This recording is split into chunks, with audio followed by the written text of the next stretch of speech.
జాతీయ ఉపాధి హామీ పథకంలో సభ్యులు.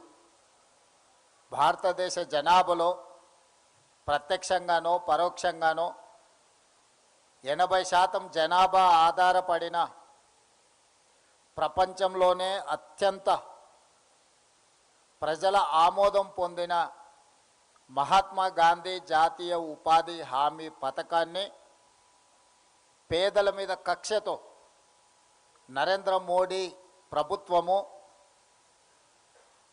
నిబంధనల మార్పు ముసుగులో పథకాన్ని శాశ్వతంగా సమాధి చేయడానికి ఈరోజు కుట్ర చేస్తున్నది. అందుకు చట్టసభలను వినియోగించి మాకు అధికారం ఉంది, మాకు మెజారిటీ ఉంది, మేము పేదలను అణచివేస్తాం. ఒకనాడు భారతదేశ స్వతంత్ర పోరాటంలోనే కాదు, సామాజిక సంఘకర్తలు అందరూ కొట్లాడి వెట్టి చాకిరి నుంచి విముక్తి కలిగించిండ్రు. వెట్టి చాకిరి గురించి నేను కొత్తగా చెప్పాల్సిన పని లేదు. తెలంగాణ ప్రాంతంలో ప్రతి గ్రామంలో, తండాలలో, గూడాలలో పేదలందరికీ తెలుసు వెట్టి చాకిరి గురించి. ఒకప్పుడు దేశ్ముఖుల దగ్గరనో, గడీల దగ్గరనో, దొరల దగ్గరనో పేదలు కట్టు బానిసలుగా వెట్టి చాకిరి చేస్తూ బతికేవాళ్ళు. వాళ్ళు దయదలిచి పెడితే తిన్నట్టు, లేకపోతే వాళ్ళ దయా దాక్షిణ్యాల మీదనే జీవించే పరిస్థితులు ఆనాడు వెట్టి చాకిరిలో ఉన్నాయి. ఈ వెట్టి చాకిరి నుంచి విముక్తే కాదు, దేశ ప్రజలకు స్వతంత్రాన్ని ఇచ్చి దేశ ప్రజలకు ఓటు హక్కును కల్పించింది కాంగ్రెస్ పార్టీ, మహాత్మా గాంధీ, డాక్టర్ బాబాసాహెబ్ అంబేద్కర్. ఈనాడు గతాన్ని ఒక్కసారి గుర్తు చేయాలి. భవిష్యత్ తరాలకు మనం చెప్పవలసిన బాధ్యత ఈ సమావేశంలో ఉన్న ప్రతి ఒక్కరి మీద ఉన్నది. దేశ స్వతంత్రం వచ్చిన తర్వాత ఈ దేశాన్ని ఏ విధంగా ముందుకు తీసుకెళ్ళాలి, ఈ దేశంలో పరిపాలన ఏ విధంగా కొనసాగించాలని చర్చ జరగడానికి ఆనాడు కాంగ్రెస్ పార్టీ కాన్స్టిట్యూయెంట్ అసెంబ్లీని ఏర్పాటు చేసింది.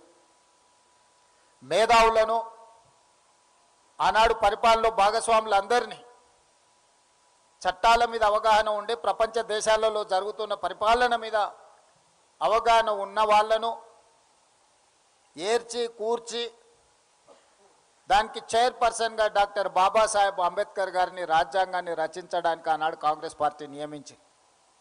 ఆ సందర్భంగా చాలా చర్చలు జరిగినాయి, సూచనలు వచ్చినాయి, వాదోపవాదాలు జరిగినాయి. భారతీయ జనతా పార్టీ భావజాలం ఉన్నవాళ్ళు ఈ దేశంలో పేదవాళ్లకు ఓటు హక్కు ఉండడానికి వీలు లేదు, కేవలం శ్రీమంతులకు, ఉన్నత వర్గాలకు మాత్రమే ఈ దేశంలో ఓటు హక్కు ఉండాలని ఆనాడు వాదించారు.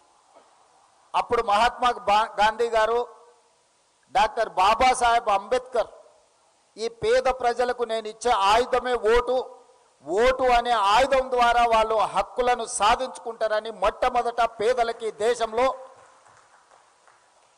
తమల్ని పరిపాలించడానికి అవసరమైన చట్టాలను, శాసనాలను చేసే ప్రతినిధులను ప్రతి 5 సంవత్సరాలకు ఒక్కసారి ఎన్నుకునే అధికారము, ఆ అధికారమే ఓటు.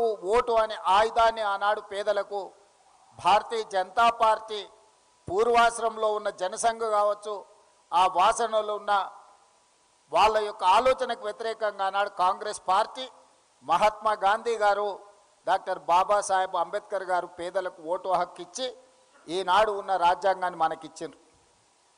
ఆ రాజ్యాంగాన్ని 75 సంవత్సరాలు పూర్తి చేసుకుంటున్న సందర్భంలో 2024 పార్లమెంట్ ఎన్నికల సందర్భంగా నరేంద్ర మోడీ గారి నాయకత్వంలో ఈ పేద ప్రజలకు అనుకూలమైన, పేద ప్రజలకు హక్కు కల్పించిన, పేద ప్రజలకు భద్రత కల్పించిన రాజ్యాంగాన్ని మార్చడానికి కుట్ర చేసి 400 సీట్లు మాకు ఇవ్వండి, మేము నూతన పరిపాలన తీసుకొస్తామని చెప్పి భారతీయ జనతా పార్టీ ప్రజల దగ్గరికి వెళ్ళారు. అప్పుడు కాంగ్రెస్ పార్టీ శ్రీమతి సోనియా గాంధీ గారు, మల్లికార్జున్ ఖర్గే గారు, రాహుల్ గాంధీ గారు వీళ్ళు ఈ రాజ్యాంగాన్ని మార్చడం ద్వారా పేదలకు అన్యాయం చేసి పేదల హక్కులను కాలరాసి కార్పొరేట్ కంపెనీలకు ఈ దేశాన్ని మళ్ళీ తిరిగి అప్పచెప్తారు. ఆనాడు ఈస్ట్ ఇండియా కంపెనీ ముసుగులో ఈ దేశాన్ని ఆక్రమించుకున్న బ్రిటిషర్స్ వారసత్వంగా బీజేపీ అంటే బ్రిటిషర్స్ జనతా పార్టీ అని చెప్పుకునే విధంగా ఈరోజు రాజ్యాంగంలో మార్పు తీసుకురావడానికి ప్రయత్నం చేస్తారు. ప్రజాస్వామ్యమే ప్రమాదంలో పడబోతున్నది. ప్రజలంతా జాగ్రత్తగా ఆలోచన చేయండి. డాక్టర్ బాబాసాహెబ్ అంబేద్కర్ గారు ఇచ్చిన రాజ్యాంగాన్ని బీజేపీ రద్దు చేయబోతుంది అని చెప్పి రాహుల్ గాంధీ గారు, ఖర్గే గారు